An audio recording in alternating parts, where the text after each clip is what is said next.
നാലാമത് ശ്ലോകം. ചചാര മൃഗയാം തത്ര ദൃപ്തഃ ആതേഷു കാർമുകഃ വിഹായ ജായാം അദദർഹാം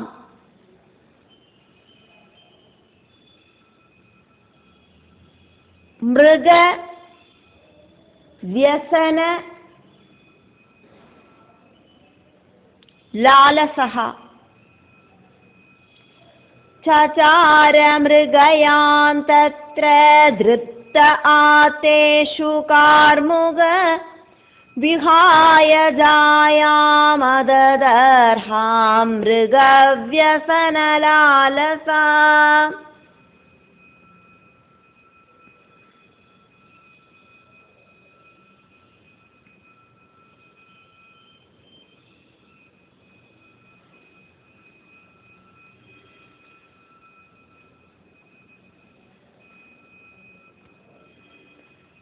ജാഗ്രത അവസ്ഥയില്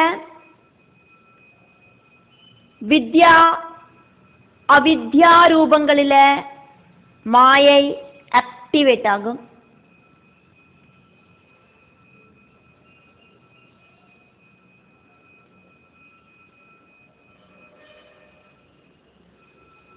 ஜாகிரத் அவஸ்தையிலையும் கடந்து போன காலங்கள் அப்படிங்கிறது சொப்பனம் மாதிரியே இருக்கும், திரும்பி வராது.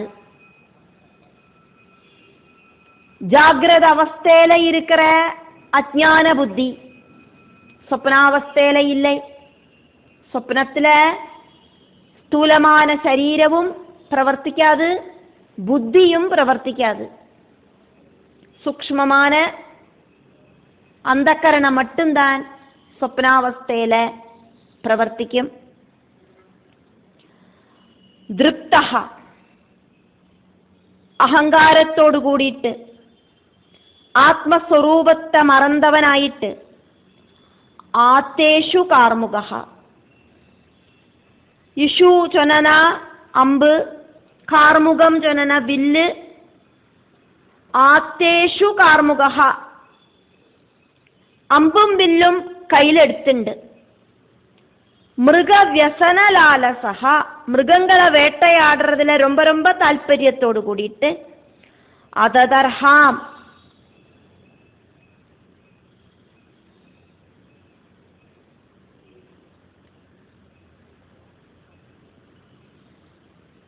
ரொம்ப குஷியாயிட்டு மனைவியுமாயிட்டு உல்லாசத்தோடு கூடிட்டு இருக்க வேண்டின வேளையில அப்படி அல்லாதக்கி ஜாயாம், மனைவிய விஹாய விட்டுட்டு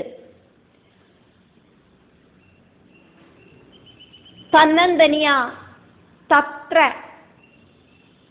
அந்த பஞ்சப்பிரஸ்தத்துல மிருகயாம் சச்சார, மிருகவேட்ட நடத்தினார் புரஞ்சனன். സ്വപ്നാവസ്ഥയില ஜாகிரத் அவஸ்தையில இருக்கிற புத்தி இருக்காது. அதனாலேயாக்கும் இங்க மனைவி கூட இல்லை அப்படின்னு சொன்னது. ஜாகிரத் அவஸ்தையில இந்திரியங்களால நம்ம தெரிஞ்சின்ற உலகத்தையாக்கும் സ്വപ്നാവസ്ഥയിல நிஜம் மாதிரி அனுபவிக்கிறோம். சில நேரத்துல சொப்னத்தை பார்த்து சிரிக்கிறோம், சில நேரத்துல அழறோம், சில நேரத்துல டென்ஷன் ஆகிறோம். ஜாகிரத அவஸ்தையில நம்ம என்னெல்லாம் ஆக்குமோ இந்த உலகத்துல பார்க்கவும் கேட்கவும் எல்லாம் செஞ்சிருக்கோம். நம்மளோட பஞ்சேந்திரியங்களால பலதும் ரிசீவ் பண்ணி அனுபவிச்சிருக்கோம். அதெல்லாம் தான் சொப்னாவஸ்தையில நம்ம കാണുന്നതും പലവിധமான അനുഭവങ്ങൾ നമുക്ക് സ്വപ്നാവസ്ഥയിൽ ഉണ്ടാകുന്നതും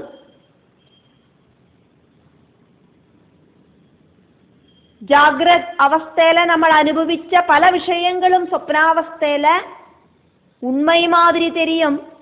ജാഗ്രത അവസ്ഥയിൽ கடந்து போன விஷயங்கள் அப்படிங்கிறது சொப்பனம் மாதிரி தெரியும்.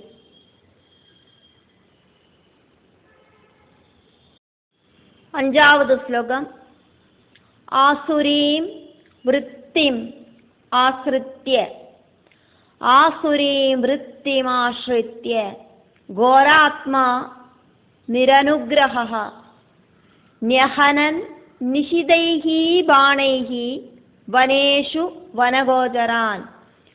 ஆசுரீம் விருத்திமாஸ்ரித்ய கோராத்மா நிரனுக்ரஹ ன்யஹனன் நிஷிதைர்பாணைர்வனேஷு வனகோச்சரான். கோராத்மா ரொம்ப ரொம்ப துஷ்டன், நிரனுக்ரஹ நீஜன், ஆசுരീ விருத்தி അസുരവൃത്തികളെ ആശ്രയിച്ച് നിഷിതൈഹി ഷാർപ്പാന ബാണൈഹി ബാണങ്ങളാലെ വനേഷു കാടുകളിലെ വനഗോചരാൻ വനമൃഗങ്ങളെ തേടി നടന്ന് ന്യഹനൻ കൊല്ലർത്തുക്ക് തുടങ്ങിനാൻ പുരഞ്ജനൻ. പുരഞ്ജനനെ വിശേഷിപ്പിച്ചതാക്കും ഇപ്പോ ഘോരാത്മാ അപ്പടിനും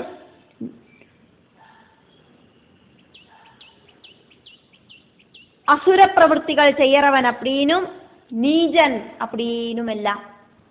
ரொம்ப ரொம்ப கொடூரமான மனசு இருக்கிறவாளுக்கு தானே அடுத்த வாளை கொல்லறதுக்கு பറ്റും. அதனாலேயாக்கும் அப்படி சொன்னது. ஜாகிரத அவஸ்தையில மாயை அப்படிங்கிற சக்தி വിദ്യയായിട്ടും അവിദ്യയായിട്ടും പ്രവർത്തിക്കർത്ത നല്ലതും കെട്ടതും കലർന്നാക്കും പ്രവൃത്തികൾ ചെയ്வோம். സ്വപ്നാവസ്ഥയില് വിദ്യ അവിദ്യ அப்படிங்கிற புத்தி பிரவர்த்திக்கிறதில்லை. அதனால தோணினபடியாக்கும் பிரவൃத்திகள் நடக்கிறது. സ്വപ്നാവസ്ഥയില് அதிகடினமான துக்க அனுபவம் ஜீவாத்மாவுக்கு உண்டாகிறது. அதையாக்கும் இங்க சொல்லப்படுறது.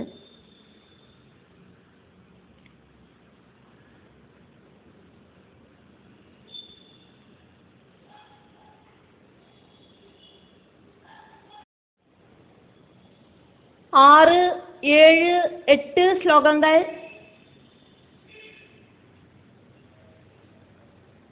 நாரத மகர்ஷி பிராச்சீன பர்ஹிஸ்கிட்ட ശാസ്ത്ര വിഷയങ്ങളെ സംബന്ധിച്ച് ജനറലായിട്ട് ചൊല്ലുന്ന വിഷയങ്ങളാക്കും.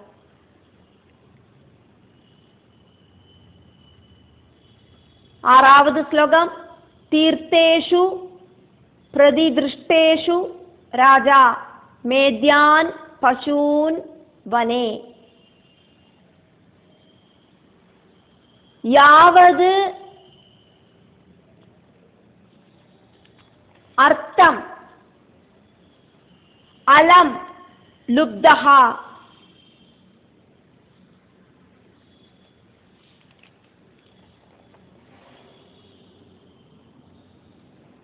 ഹന്യാത് ഇതി നിയമ്യതേ തീർത്ഥേഷു പ്രതിദൃഷ്ടേഷു രാജാ മേദ്യാൻ പശൂൻ വനേ യാവദർത്ഥമലം ലുബ്ധോ ഹന്യാദിതി നിയമ്യതേ.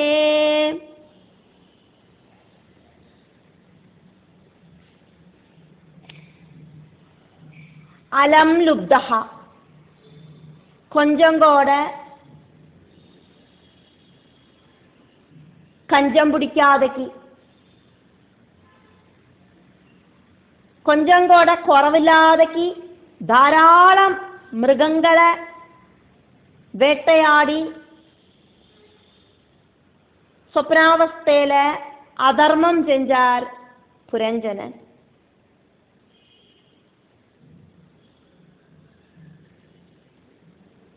மாம்சபட்சணம் ஆக்ரஹம் இருக்கிற ராஜாவுக்கு யஜ்ஞத்தில் பலி சமர்ப்பிக்கிறதுக்கு அர்ஹதை இருக்கிற மிருகங்களை தேவையான அளவுக்கு மட்டும் நிகிரகிக்கலாம் அப்படின்னு ஜாகிரத அவஸ்தையில சாஸ்திர வചனம் இருக்கு. സ്വപ്നാവസ്ഥയില് இந்த சாஸ்திர நிபந்தனைகள் ஒன்றுமில்லாததால நிறைய மிருகங்களை வேட்டையாடி புரஞ்சனன் அப்படிங்கிற ஜீவாத்மா ரசிச்சார்.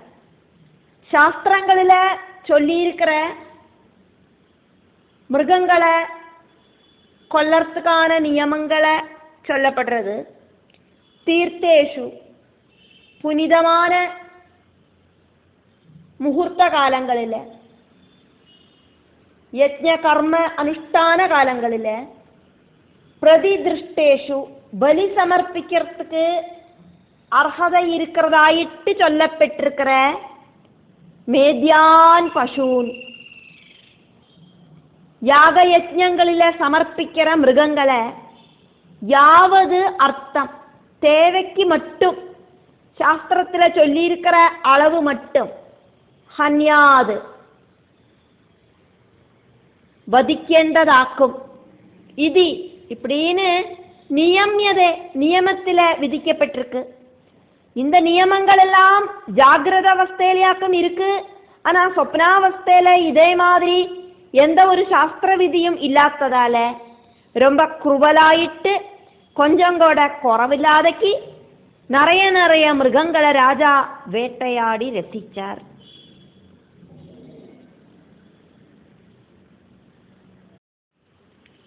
ஏழாவது ஸ்லோகம். யஹ ஏவம் கர்மநியதம் வித்வான் குர்வீதஹ குர்வீத மானவஹ கர்மணா தேன ராஜேந்திரா ஞானேன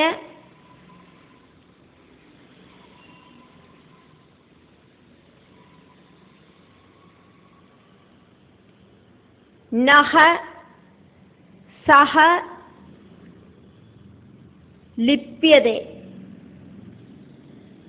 ய ஏவம் கர்மநியதம் வித்வான் குர்வீத மானவா கர்மணா தேன ராஜேந்திரா ஞானேன ந சலிப்யதே. ராஜேந்திரா, நாரத மகர்ஷி பிராச்சீன பர்ஹித்ஸ ராஜாக்களோடெல்லாம் ராஜாவாயிருக்கிற சக்கரவர்த்தி அப்படின்னு கூப்பிட்டு சொல்றார். சாஸ்திரத்தில் விதிக்கப்பட்ட கர்மம் அனுஷ்டிக்கிறவனுக்கு கர்மஜானம் உண்டாகும். அப்படி கர்மஜானம் உண்டானா அவன் அந்த கர்மத்தில் ஆசக்தனாகவும் மாட்டான் அப்படிங்கிறத தெரிஞ்சுக்கோ. நியதம் கர்மா, சாஸ்திரத்தில் விதிக்கப்பட்ட கர்மம் அப்படிங்கிறது வித்வான் தெரிஞ்சின்ற யஹா ஆராக்குமோ,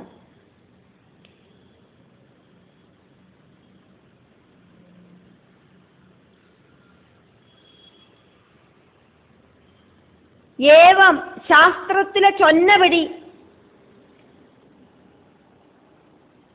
ആരാക്കുമോ മാനവാഹ കുർവീത എந்த മനുഷ്യനാക്കുമോ ചെയ്യരാൻ ശാസ്ത്രപടി എവൻ നടക്കറാനോ ജ്ഞാനേന ജ്ഞാനത്താല തേന കർമ്മണ அந்த കർമ്മത്താല സഹ ശാസ്ത്രവിധിപ്പടി കർമ്മം ചെയ്യறவன் ന ലിപ്യതേ ബന്ധിക്കപ്പെടുறதில்லை. സ്വപ്നാവസ്ഥയിലെ തോന്നിനപടിയാക്കും കർമ്മം നടக்கிறது. ഒന്നും நம்மளோட கண்ட்ரோல்ல நடக்காது.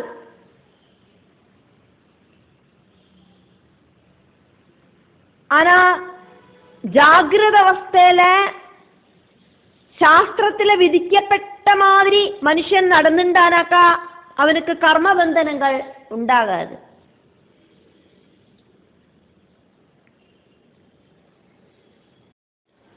8வது ശ്ലോകം അന്യഥാ കർമ്മ കുർവാണഃ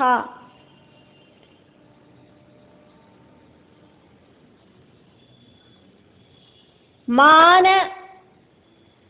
ആരൂഢഃ നിബധ്യതേ ഗുണപ്രവാഹപതിതഃ നഷ്ടപ്രജ്ഞഃ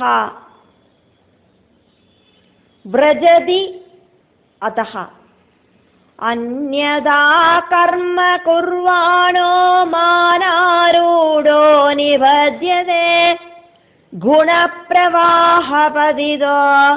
നഷ്ടപ്രജ്ഞോ വ്രജത്യതാ. அகங்காரத்தால கர்மம் செய்யறவன் அந்த கர்மத்துல கட்டி போடப்படுறான். சம்சார சக்கரத்துல விழுந்து புத்தி கெட்டவனாயிட்டு அதப்பதிக்கவும் செய்யறான். நாரத மகர்ஷி பிராச்சீன பர்ஹித்துக்கு உபதேசிக்கிறதையாக்கும் பார்த்துட்டு இருக்கோம். மான அரூடஹ ரொம்ப ஜாஸ்தியான கர்வம் வந்துட்டு கர்வம் தலைமேல ஏறி உட்காந்துண்டு. அந்யதா சாஸ்திரத்துக்கு விருத்தமான கர்ம குர்வானஹ கர்மங்களை செய்யறவன் நிபத்தியதே அந்த கர்மத்துல கட்டி போடப்படுறான். கர்ம வாசனைகள் அவன் வழியா உண்டாகிறது. குணப்பிரவாக பதிதா சம்சார சக்கரமாயிருக்கிற இந்த பிரகிருதியில விழுந்து நஷ்டப்பிரஜ்ஞா புத்தி நஷ்டப்பட்டு விவேக புத்தி நஷ்டப்பட்டு அதஹா വ്രജതി അതപ്പതിക്കവും செய்யறானே. சாஸ்திரத்துல சொன்ன வசனங்களை സ്വീകരിക്കാதக்கு பிரவர்த்திக்கிறவாளுக்கு தன்னிஷ்டப்பிரகாரம் நடக்கிறவாளுக்கு அதப்பதனம் மட்டுமே சம்பவிக்கிறது. 9வது ശ്ലോകം തത്ര നിർഭിന്ന ഗാത്രാണാം ചിത്രവാജൈഃ ശിലീമുഖൈഃ വിപ്ലവഃ അഭൂത് ദുഃഖിതാനാം ദുസ്സഹഃ കരുണാത്മനാം. തത്ര നിർഭിന്ന ഗാത്രാണാം ചിത്രവാജൈഃ ശിലീമുഖൈഃ വിപ്ലവോ ദുഃഖിതാനാം ദുസ്സഹ കരുണാത്മനാം. 6, 7, 8 ஸ்லோகங்கள் வழி பொதுப்படையான சாஸ்திர சம்பிரதாயங்களை சொன்னதுக்கு அப்புறம் இந்த 9வது ஸ்லோகத்திலேருந்து நாரத மகர்ஷி பிராச்சீன பர்ஹித்துக்கு புரஞ்சனனோட கதையை சொல்றத தொடர்றார். பிராச்சீன பர்ஹித்து ஸ்ரத்தையோடு கூடிட்டு கதை கேட்டுண்டு தத்துவார்த்தங்களை புரிஞ்சுண்டு அமைதியா உட்கார்ந்துட்டு இருக்கார்.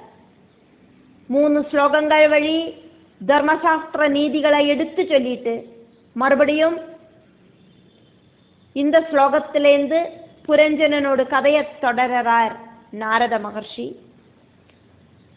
தத்ரா பஞ்சப்பிரஸ்தம் அப்படிங்கிற வனத்துல ശിലീമുഖൈഹി പുരഞ്ജനനോട് ശരങ്ങൾ ശരമാരിയായിട്ട് വർഷിച്ചതാല ചിത്രവാജൈഹി പലതരത്തിലെ ഇരിக்கிற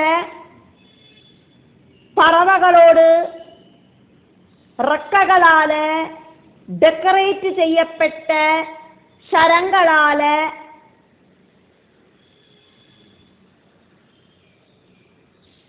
ശരമാരിയായിട്ട് വർഷിച്ചതാല നിർഭിന്ന ഗാത്രാണാം ശരീരം മുറിஞ்ச ദുഃഖിതാനാം ரொம்ப ஜாஸ்தியாயிட்டு துக்கம் அனுபவிக்கிற கருணாத்மனாம் காருண்ய பாவம் இருக்கிறவாளுக்கு அதை பார்த்தா துஸ்ஸஹா தாங்க முடியாத அளவுக்கு கொடூரமான விப்ளவஹா நாசத்தை அபூது செஞ்சார் இந்த புரஞ்சனன். புரஞ்சனனோடு சரப்பிரயோகத்தால நிறைய உயிரினங்கள் பெடஞ்சு இறந்து போச்சு. துஷ்பிரவൃத்தி செய்யறவாள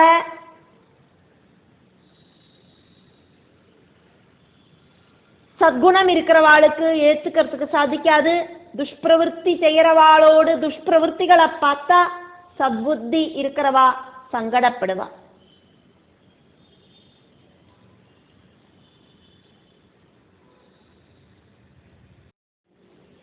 பத்தாவது ஸ்லோகம்.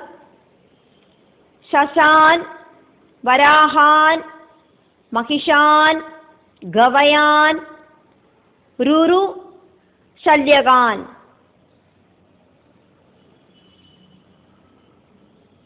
மேத்யான் அன்யாம்ச்ச மேத்யான் அன்யான் ச விவிதான் வினிக்னன் ஸ்ரமம் அத்யகாத். ஷாஷான் வராஹான் மகிஷான் கவயான் ருருஷல்யகான் மேத்யான் அன்யாம்ச்ச விவிதான் வினிக்னன் ஸ்ரமம் அத்யகாத். சசான் முயலுகள், வராஹான் பன்னிகள், மகிஷான் போத்துகள், கவயான் வனத்தில் இருக்கிற காளமாடுகள், ருரு மான்கள், சல்யகான் முள்ளன் பன்னிகள், மேத்யான் யாக பசுக்கள், அன்யான் ச அதை தவிர விவிதான் வேறேயும் பல மிருகங்களேயும் வினிக்னன் கொல்லறவனாயிட்டு சிரமம் அத்யகாத். அப்படி மிருகவேட்டை நடத்தி நடத்தி அவனுக்கு அந்த புரஞ்சனனுக்கு சரீரம் அப்படிங்கிறது தளர்ந்து போச்சு, டயர்டாயிட்டான். 11வது ஸ்லோகம். ததஹா சுது த்ரிடு பரிஸ்ராந்தஹ நிவృத்தஹ கிருஹம் ஏயிவான்.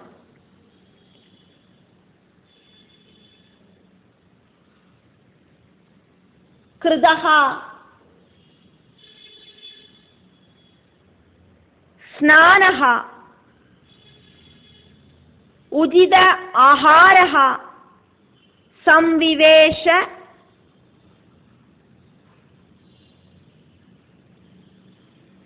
கதக்லமஹ ததச்சோத்ரேட் பரிஸ்ராந்தோ நிவృத்தோ கிருஹமேயிவான் கிருதஸ்நானோஜிதாஹார சம்விவேஷ கதக்லமா. ததஹா சரீரம் தளர்ந்தோன, அதுக்கப்புறம் சுது பசியும் த்ரிடு தாகவும் காரணமாயிட்டு, பரிஸ்ராந்தகா ரொம்ப தளர்ந்து, நிவൃத்தகா வனத்திலேந்து திரும்ப ரிட்டர்ன் ஆயிட்டு, கிருஹம் ஏயிவான் தன்னோடு ராஜ கொட்டாரத்துக்கு வந்து சேர்ந்தார் புரஞ்சனன். ஸ்நானஹா உஜித ஆஹாரஹா கிருதஹா நன்னா குளிச்சு எண்ணெயெல்லாம் தேய்ச்சு நன்னா குளிச்சு மிருஷ்டான போஜனம் செஞ்சுட்டு சம்விவேஷா நன்னா விஸ்ரமிச்சார்.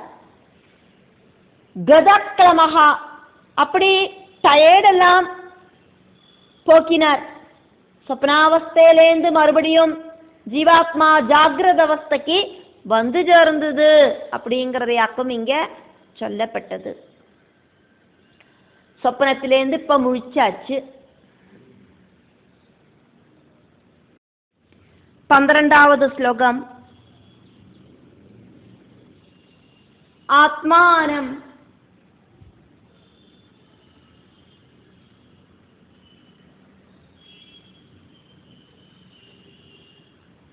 அர்ஹயாம் சக்ரே. ஆத்மானம் அர்ஹயாம் சக்ரே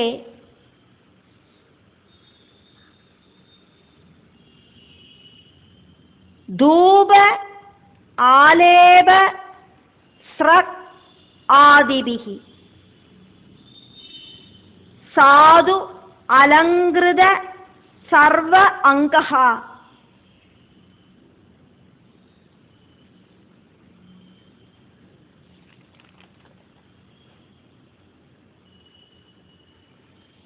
மகிஷ்யாம் ஆததே மனஹ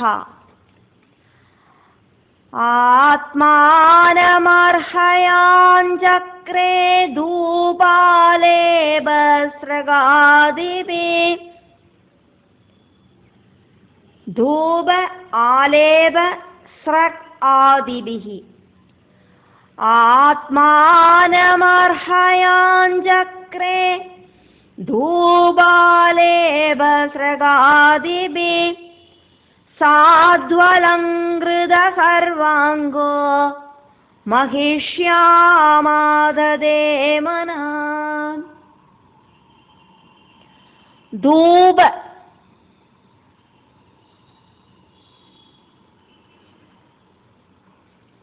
தூபம் ஆலேபம்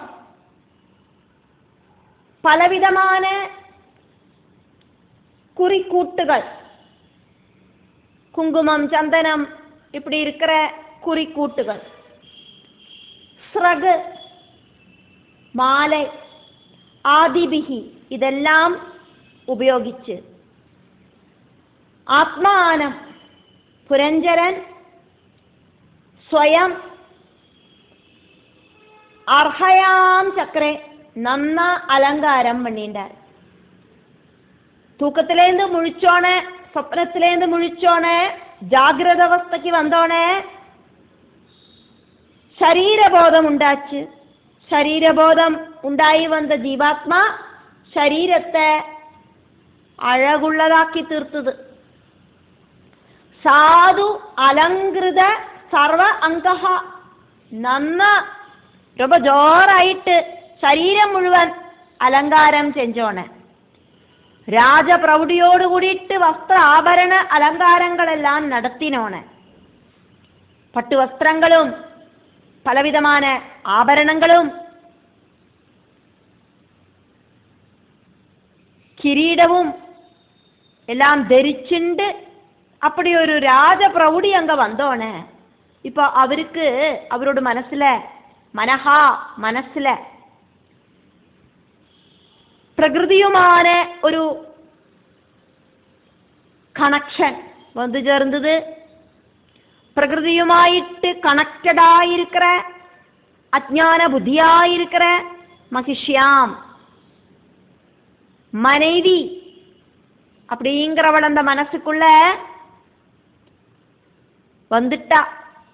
ஆததே மனசுக்குள்ள கொண்டு வந்தார் அவர் மனைவியோட ஞாபகம் வந்தாச்சு. இப்போ மனைவிய பார்க்கறதுக்கு மோகம் உண்டாയി வந்தது. சொப்பன லோகத்துக்கு மனைவிய கூட்டிக்காதைக்கு தனியா வைக்கும் அவரு யாத்திரையானார் அப்படிங்கிறத நம்ம பார்த்தோம்.